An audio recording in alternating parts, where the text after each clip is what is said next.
Ed Milet had the quote that says, business is the greatest personal development experience that you can possibly go through, because like you said, you're going to be constantly messing up. You're going to fail. You're going to launch something and no one buys it, but eventually people will. And I think a big piece of it too is recognizing and grasping onto what other people are enjoying and not moving on from there, but saying, how can I make this bigger? How can I scale this to the next level?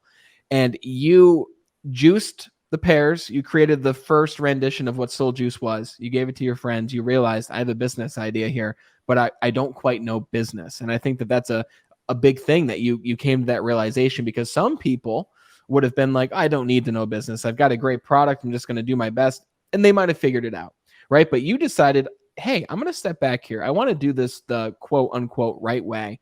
And I want to work with other brands and get experience helping them build their business and their company. So my question for you is, during that time that you were working in the incubator, what was one or maybe even two of the biggest realizations that you made when it comes to business through your real life experience in building other brands? What were the two or big takeaways, one or two takeaways that you had from that? Probably the first thing I probably took away from it is there's no layups in life. So there's no easy shots. Being at an incubator, we had unlimited money, we had unlimited connections, we had some big brand power behind us, and sometimes products still failed. And I would look back at the drawing board and go, we did everything right. I'm not sure why this failed, and really broken it down. So that's the thing just to realize is, even when you think you have everything going for you and it's going to work, there's no layups. It's going to be really hard, and you're going to have to grind.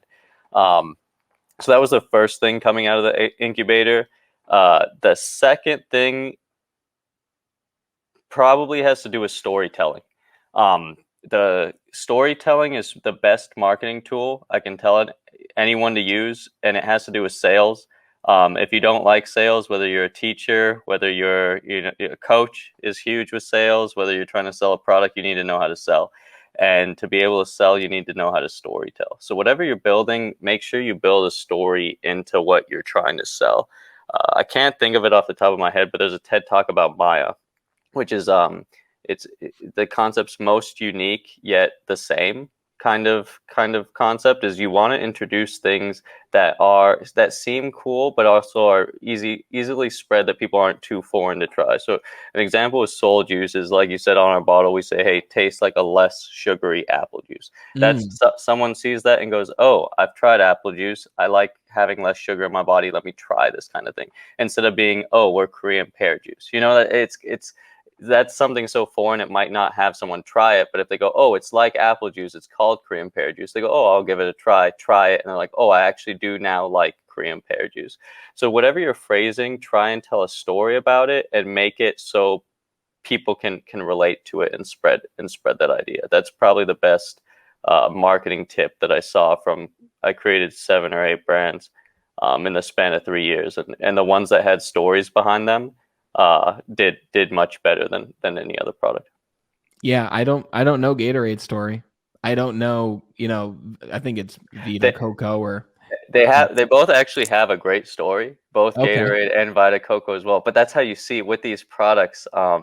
You see that they have a story as well. It's not just so Soul Juice isn't just a great product. We have a story. Gatorade, I think it was some team in the Florida Gators. I think it was in the 70s or 80s. The Team Physio came up with Gatorade for them, and it helped them win the national championship. So bam, real cool story about Gatorade. We don't know it now because Gatorade's such a big product, but back in the 80s when it first started getting traction, that story I'm sure helped.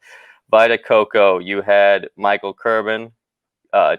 He was dating a Brazilian girl, went and visited her in Brazil. Everyone was drinking coconut water. He's like, why isn't this in the US? Everyone drinks it here. Bought a container, sent it over. So Luis Soul Juice, reaction to red dye number 40, came up with a better product. So that if you see, you have these stories that make it easy for people to retell them to other people. And that's kind of what, as a society, as human beings, that's how we kind of evolved with storytelling. If you go back to cave people and how they wrote on cave dwellings and told people stuff, like, it's in our DNA to tell stories. So whatever you're trying to do, try and put it in story form so people can regurgitate it. regurgitate it for you, because that's the best form of marketing. I know people ask on your page about marketing stuff. Word Yeah. of mouth marketing is the best one. So like you said, share the podcast. That helps everyone sharing stuff. And when you do put content out, try and put it in somewhat of a story form. One, so people can digest it better, and two, so people can retell it, because that's the goal. Whatever you're trying to tell, make sure people can retell it.